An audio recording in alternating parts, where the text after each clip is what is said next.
ఎవరు పడ్డారు అవమానాలు? ఎవరి గురించి?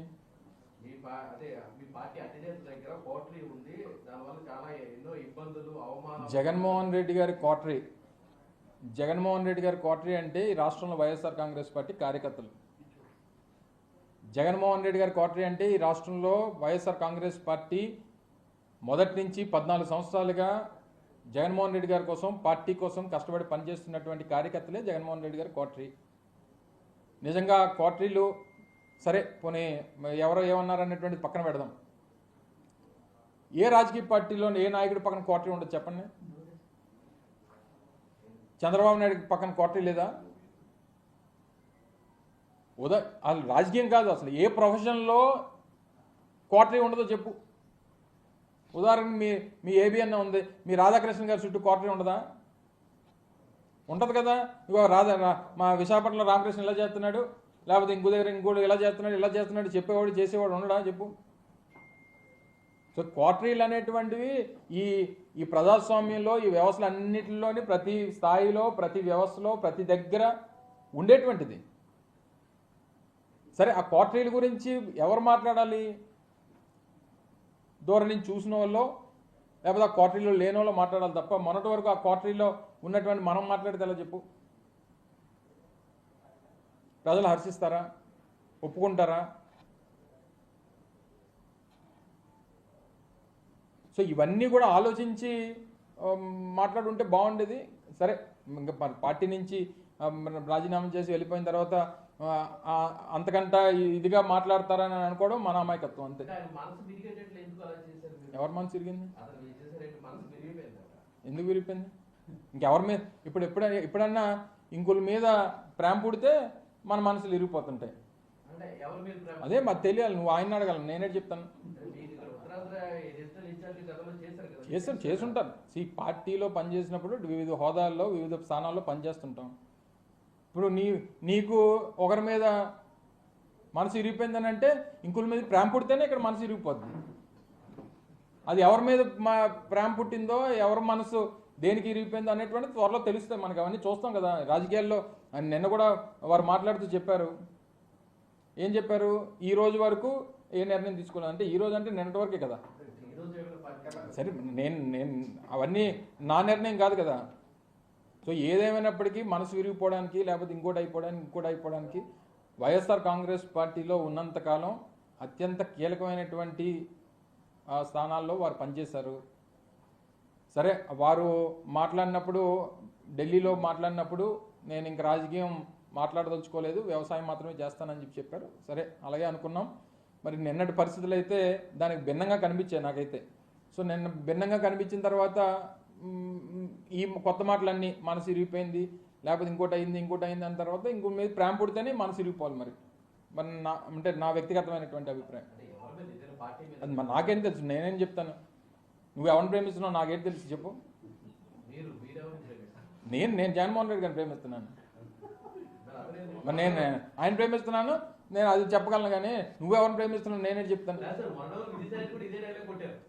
మరి నేను ఎప్పుడు వినలేదు ఆ డైలాగ్. నేను కూడా అదే అంటున్నా.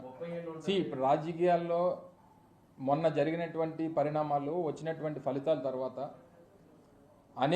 అనేక పరిణామాలు చూసాం. గడిచినటువంటి 9 మాసాల్లో వైఎస్ఆర్ కాంగ్రెస్ పార్టీ ఓడిపోయిన తర్వాత అనేక పరిణామాలని ఎదుర్కొన్నాం. చాలామంది పార్టీ నుంచి వెళ్ళిపోయారు, రాజీనామా చేసి వెళ్ళిపోయారు, లేకపోతే ఇంకోటి వారు ఏదో మాట్లాడితే వెళ్ళిపోయారు. వెళ్ళిపోయినటువంటి వారందరూ, నేను ఎవరో ఒకరి గురించి మాట్లాడలేదు. మొన్న ఇదే జగన్మోహన్ రెడ్డి గారు 2024లో కూడా అధికారంలోకి వచ్చుంటే ఇది జరిగేదా? 2024లో మళ్ళీ జగన్మోహన్ రెడ్డి గారు అధికారంలోకి వచ్చి మళ్ళీ రెండోసారి ముఖ్యమంత్రి అయి ఉంటే ఈ గడిచినటువంటి 9 మాసాల్లో వైఎస్ఆర్ కాంగ్రెస్ పార్టీ నుంచి వెళ్ళిపోయినటువంటి నాయకులు వెళ్ళిపోయేవారా? వెళ్ళిపోయినటువంటి వారు ఈ రకంగా మాట్లాడేవారా? ఈ రకంగా జగన్మోహన్ రెడ్డి గారి మీద మాట్లాడేవారా? ఈ పరిస్థితులన్నింటినీ కూడా లేవనెత్తేవారా అనేటువంటిది ఒకసారి మనం మనస్సాక్షిని అడుక్కోవాలి. నేను ఏ ఒక్కరి గురించో నేను మాట్లాడలేదు.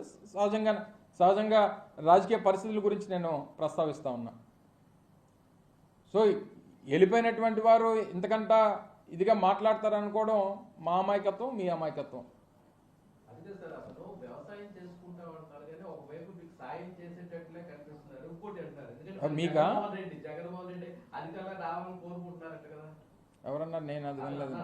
అది అదే ఢిల్లీలో ఉన్నారు, ఢిల్లీలో అన్నట్టుగా చూస్తాను. అదే మాట కదా సార్. అదే నేను ఇందాక కూడా చెప్పింది అదే. ఢిల్లీలో వారు మాట్లాడినటువంటి మాటలకి నిన్న విజయవాడలో మాట్లాడినటువంటి మాటలకి చాలా వ్యత్యాసం కనబడింది అనేటువంటిది నా అభిప్రాయం. సో ఏదేమైనప్పటికీ సరే, ఈ క్వార్టరీ గురించి కానీ లేకపోతే ఇంకోటి గురించి మాట్లాడినప్పుడు మనం కూడా ఆ స్థాయిలో మనం పనిచేసాం కదా, ఆ స్థాయిలో ముఖ్యమైనటువంటి పాత్ర పోషించాం కదా. ఒకవేళ నిజంగా నిన్న వారు మాట్లాడినప్పుడు ఏమన్నారు, ఈ ఏదైతే వారు మెన్షన్ చేసినటువంటి క్వార్టరీ అనేటువంటి మాట మాట్లాడారో లేదా పూజారులు అనేటువంటి మాటలు మాట్లాడారో, మొన్నటి వరకు ఆ పాత్రలో మనం కూడా పనిచేసాం కదా. మరి చేసినప్పుడు మరి మనం ఏం చెప్పుంటాం, మనం ఏం చేస్తుంటాం అనేటువంటిది కూడా ఒకసారి అంటే పార్టీ నుంచి వెళ్ళిపోయిన తర్వాత ఈ ఇంతకంట బెటర్గా మాట్లాడతారు లేకపోతే ఇంకా జగన్మోహన్ రెడ్డి గారు ఇచ్చేస్తారు అనేది నిన్న మాట్లాడిన తర్వాత వారు ఏదో ఒక ఆయన వ్యవసాయం చేసుకోబోట్లేదు, రాజకీయం చేయబోతున్నారు అనేటువంటిది నాకు వ్యక్తిగతంగా అర్థమైంది. ఆయన అయితే వ్యవసాయం చేయబోడు, ఆయన రాజకీయం చేస్తారనేటువంటిది నాకు నిన్న వారి మాటల ద్వారా అర్థమైంది. నువ్వు నేను ఓపెన్ హార్ట్ పెట్టుకున్నాను చెప్పండి.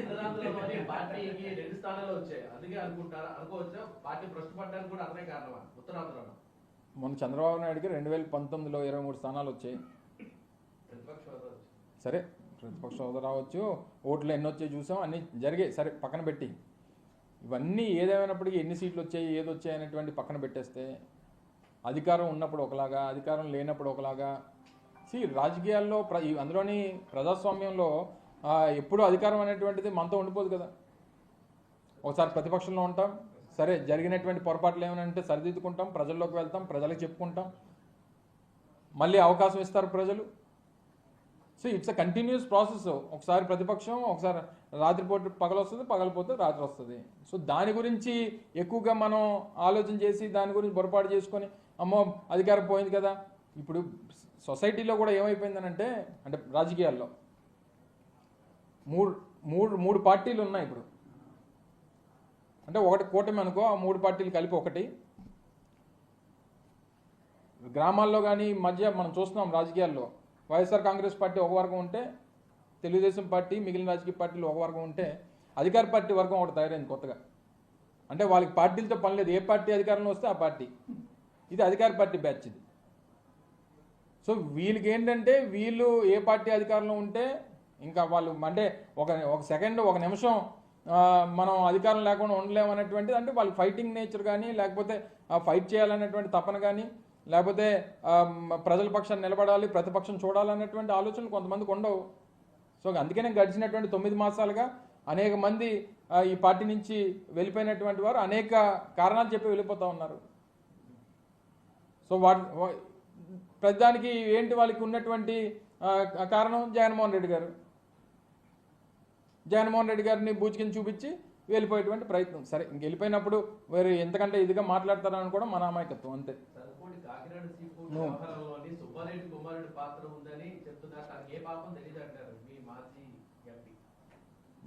సరే, ఏది ఉన్నా ప్రభుత్వం వాళ్ళది. ఎవరి పాత్ర ఉంది, ఎవరున్నారు, ఎవరి పేర్లు ఉన్నాయి, ఎవరెవరు ఇన్వాల్వ్మెంట్ ఉంది, ఇవన్నీ అనేక రకాలైనటువంటి ప్రశ్నలు నీకు ఉన్నాయి కదా, నీతో పాటు ప్రజలకి ఉన్నాయి. ప్రభుత్వం వాళ్ళదే కదా, 9 మాసాలుగా ఉంది కదా, ఎంక్వైరీ చేయమనండి, ఎవరు తప్పో తేల్చమనండి. నేను వచ్చి చెప్పేస్తాను 4 పేర్లు. మొన్న ఏదో ఒక ఇష్యూ అయింది, అందులోని ఏబిఎన్ రాధాకృష్ణ గారు ఉన్నారని చెప్పి నేను చెప్పేస్తాను, అయిపోద్ది, నిజం అయిపోద్దా? లేకపోతే ఇంకొకరు ఉన్నారు, సరే ఎవరు, అందుకనే ఎంక్వైరీ చేయమంటున్నాను. నేను కానీ మా పెద్దలు సత్యబాబు గారు కానీ అనేక సందర్భాల్లో ఈ వేదికల మీద మీతో మాట్లాడినప్పుడు అనేక సందర్భాల్లో చెప్పాం. మా మీద అనేక ఆరోపణలు చేశారు, మా ప్రభుత్వం మీద చేశారు, ఆ రోజు మా మీద చేశారు, వ్యక్తిగతంగా చేశారు.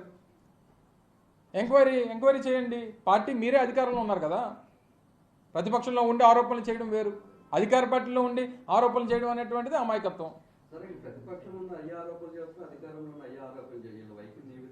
కేవలం రాజకీయం. ఇమేజ్ డ్యామేజ్ చేయాలి, ఏదో రకంగా రాజకీయంగా మా క్యారెక్టర్స్ని అసాసినేట్ చేయాలనేటువంటిది వారి తపన. మా లీడర్ దగ్గర నుంచి ఎప్పటి నుంచి మొదలైంది, జగన్మోహన్ రెడ్డి గారు పార్టీ పెట్టిన దగ్గర నుంచి క్యారెక్టర్ అసాసినేషన్ అనేటువంటిది మొదటి నుంచి మొదలైంది, అది కొనసాగుతూ వస్తుంది. అది పై స్థాయి నుంచి కింద స్థాయి వరకు ప్రతి ఒక్కరు ముందు బొరజల్లేస్తే వీళ్ళే తుడుచుకుంటారు కదా అనేటువంటి అభిప్రాయం వరకు ఉంది. సో ఈ పరిస్థితుల మధ్య వీరి తాలూకా ఆలోచనలు అంతకంటే గొప్పగా ఉంటాయి అనుకోవడం అనేటువంటిది మరి వారి అమాయకత్వం అనుకోవాలో మా అమాయకత్వం అనుకోవాలో అనేటువంటి వారు నిర్ణయించుకోవాలి. ఇప్పుడు వరకు ఏబిఎన్ ఆంధ్రజ్యోతి టీవీతో మాట్లాడాను, మళ్ళీ ఇప్పుడు ఆంధ్రజ్యోతి అంతా చెప్పాను, నువ్వు రాకముందు అంతా చెప్పాను, మళ్ళీ నువ్వు సేమ్ క్వశ్చన్స్ అడుగుతున్నాను. సేమ్ చెప్పు, కొత్తగా ఉంటే చెప్పు, మళ్ళీ రిపీట్ చేయలేను. నువ్వు ఇంకేదైనా ఉంటే చెప్పు, కొత్తగా అడిగి చెప్తాను. ఓకే.